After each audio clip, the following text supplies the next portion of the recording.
Hello everyone and welcome to my channel. आज की video में हम डिस्कस करेंगे, अगर आपसे क्वेश्चन पूछा जाता है enlist major traits of war poetry, so आप इसका आंसर किस तरह से लिख सकते हैं। बहुत ही इजी आंसर मैं आपको बताने जा रही हूँ। चलिए वीडियो को स्टार्ट करते हैं। War poetry is poetry on the topic of war. Simple सी बात है, वो पोइट्री जो वॉर के ऊपर लिखी जा रही है। The term is applied specially to works of the first world war. जो फर्स्ट वर्ल्ड वॉर पे पोइट्रीज लिखी गई थी, ये टर्म स्पेशली उसके लिए हैं। द वॉर पोएट्स और trench poets are known as anti war poets. जो वॉर के पोएट्स थे उन्हें हम ट्रेंच पोएट्स भी कह सकते हैं या फिर एंटी वॉर पोएट्स भी कह सकते हैं। Because the soldiers become poets and they do not show war's gravity but the war's futility। क्योंकि जो पोइट्री लिखा करते थे वो कोई और नहीं बल्कि सोल्जर्स हुआ करते थे जो वॉर में पार्टिसिपेट करते थे, और वो वॉर की सिर्फ ग्रेविटी मतलब गंभीरता नहीं बताते थे, वो ये भी बताते थे कि वॉर जो है वो क्यों ज़रूरी नहीं है, उसका कोई महत्व नहीं है। वो अपनी पोइट्री के थ्रू हमें ये बताया करते थे। अब इसके ट्रेड्स के बारे में बात कर लेते हैं। ट्रेड्स को हम कैरेक्टरिस्टिक्स भी कहते हैं। Major trades of war poetry are, first है पर्सनल पर्सपेक्टिव।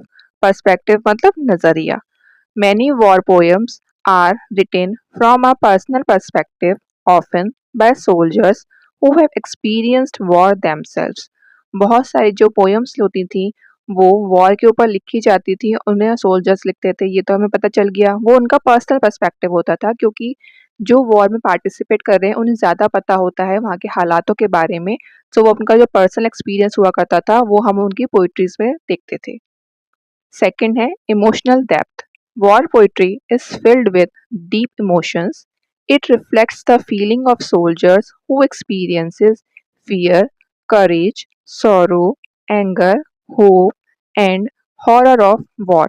वॉर पोइट्री जो थी वो पूरी तरह से बहुत ज़्यादा डीप इमोशन से भरी रहती थी, क्योंकि जो सोल्जर्स एक्सपीरियंस करते थे जैसे कि भय, साहस, दुख, गुस्सा, आशा और वॉर का जो आतंक होता था, वो जो फील करते थे वो सब कुछ उनकी पोइट्रीज में होता था।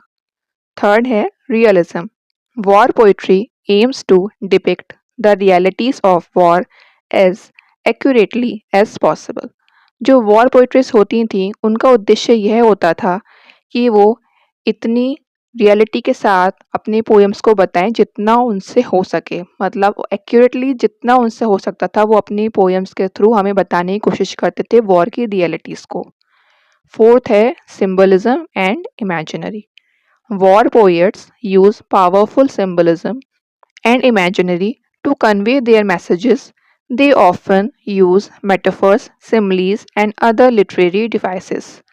वॉर पोएट्स जो होते थे वो बहुत ही पावरफुल प्रतीक यूज़ करते थे या फिर अपनी कल्पना यूज़ करते थे अपने मैसेज को बताने के लिए। वो कई बार अपनी पोएम्स में मेटाफर, सिमली जैसी चीज़ें भी यूज़ किया करते थे। फिफ्थ है protest and critique. War poetry is sometimes used as a form of protest and critique against war policies and governments. Poets may use their writing to challenge authority and question the motives behind war. Poets कई बार authority को challenge करते थे और question पूछते थे कि आखिर war के पीछे का उद्देश्य है क्या, ये वॉर आखिरकार हो क्यों रहे हैं। आज की वीडियो में बस इतना ही। अगर आपको वीडियो पसंद आई हो तो मेक श्योर चैनल को सब्सक्राइब करें, वीडियो को लाइक करें और ज़्यादा से ज़्यादा शेयर करें। Thank you for watching.